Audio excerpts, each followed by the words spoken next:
ارواح کے ذریعے سے کوئی فیض روحانی حاصل کیا جا سکتا ہے یا نہیں، یہ ایک علمی مسئلہ ہے۔ ارواح کے وجود سے تو انکار کوئی نہیں کر سکتا۔ اب حضور نے ابھی ہم نے ذکر کیا بیت المقدس جب شب معراج میں گئے تھے تو بیت المقدس میں تمام انبیاء کو نماز پڑھائی، وہ کیا تھے؟ وہ انبیاء کی ارواح تھی نا۔ تو ارواح جو ہے وہ تو در حقیقت یا شاہ ولی اللہ دہلوی کہتے ہیں، وہ تو بڑے موحد ہیں الحمدللہ، محدث ہیں، اور وہ کہتے ہیں کہ کچھ نیک بندوں کی جو ارواح ہوتی ہیں ان کو اللہ تعالیٰ ان کے انتقال کے بعد فرشتوں میں شامل کر دیتا ہے۔ تو جیسے اللہ تعالیٰ کے احکام کی تنفیذ فرشتے کرتے ہیں ایسے وہ بھی کرتے ہیں۔ اب یہ ہے علمی باتیں۔ تو آیا کسی کی روح سے کوئی فیض حاصل کیا جا سکتا ہے یا نہیں، یہ وہ ہے جو ہمارے ہاں اختلافی مسئلہ ہے۔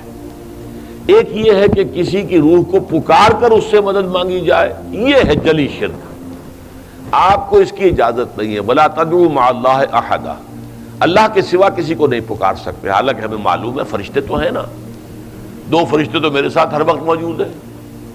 اب ظاہر بات ہے کہ میں ان سے یہ نہیں کہہ سکتا میرا یہ کام کر دو یا تم میری یہ مشکل رفع کر دو، یہ میں کہوں گا تو یہ شرک ہو جائے گا۔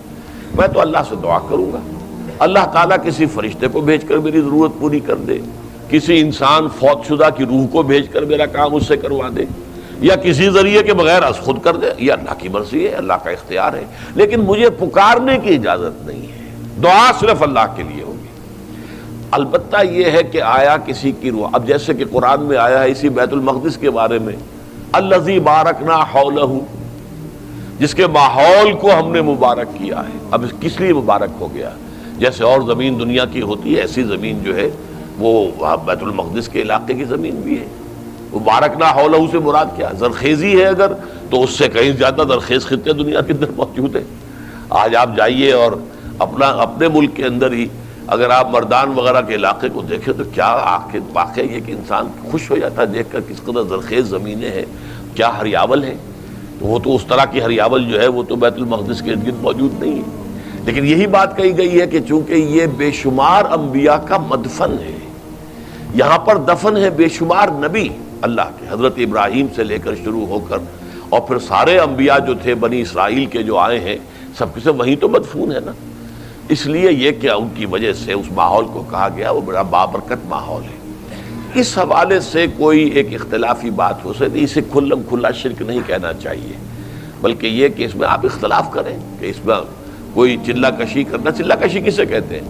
یعنی اس قبر کے قریب جا کر عبادت کرنا، عبادت اللہ کی ہوگی۔ اب آپ کو معلوم ہے کہ آپ حرم میں جا کے نماز پڑھتے ہیں 1000 نمازوں کا ثواب آپ کو مل جاتا۔ نماز تو آپ اللہ کی پڑھ رہے ہیں، یہاں بھی پڑھتے ہیں وہاں بھی پڑھتے ہیں، لیکن اس جگہ کی مناسبت سے اس کی کوئی خاص کیفیت ہے جس کے لیے کہ ہمارے پاس حدیث موجود ہے۔ مسجد نبوی میں جا کر نماز پڑھتے ہیں تو 50,000 نمازوں کا ثواب مل جاتا ہے، مسجد اقصیٰ میں 25,000 نمازوں کا ثواب مل جائے۔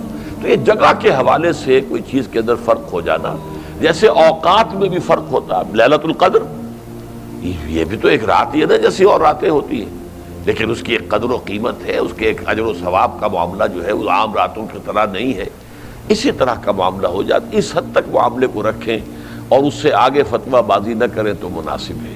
باقی اپنے ذوق کے مطابق آپ کہیں کہ نہیں ایسا نہیں کرنا چاہیے، ایسا نہیں کہنا چاہیے، وہ اپنی جگہ پر ہے، لیکن اس کے اوپر اس طرح کے سخت فتوے نہ لگائیے، اپنے دل کو کشادہ رکھیے۔